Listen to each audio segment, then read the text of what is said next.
Immediately, when the crowd saw him, they were amazed and began running up to greet him. Mark 9, verse 15.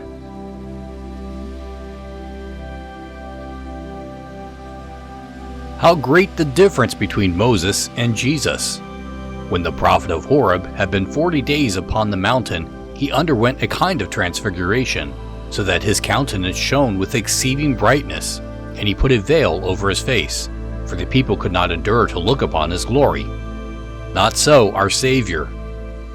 He had been transfigured with a greater glory than that of Moses, and yet it is not written that the people were blinded by the blaze of his countenance, but rather they were amazed, and running to him, they saluted him.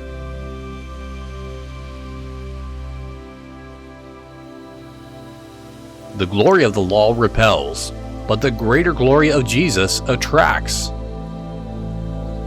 Though Jesus is holy and just, yet blended with his purity there is so much of truth and grace that sinners run to him amazed at his goodness, fascinated by his love. They salute him, become his disciples, and take him to be their Lord and Master.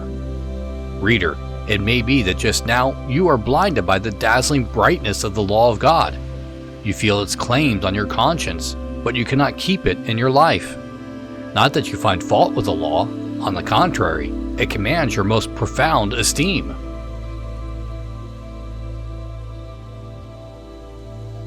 Still, you are in no wise drawn by it to God. You are rather hardened in heart and are verging towards desperation.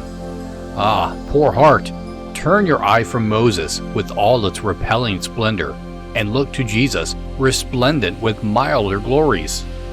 Behold his flowing wounds and thorn-crowned head. He is the Son of God, and therein he is greater than Moses. But he is the Lord of love, and therein more tender than the lawgiver. He bore the wrath of God, and in his death revealed more of God's justice than Sinai on a blaze. But that justice is now vindicated, and henceforth it is the guardian of believers in Jesus. Look, sinner, to the bleeding Savior, and as you feel the attraction of his love, fly to his arms, and you shall be saved.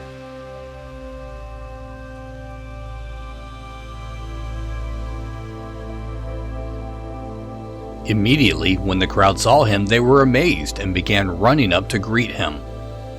Mark 9, verse 15.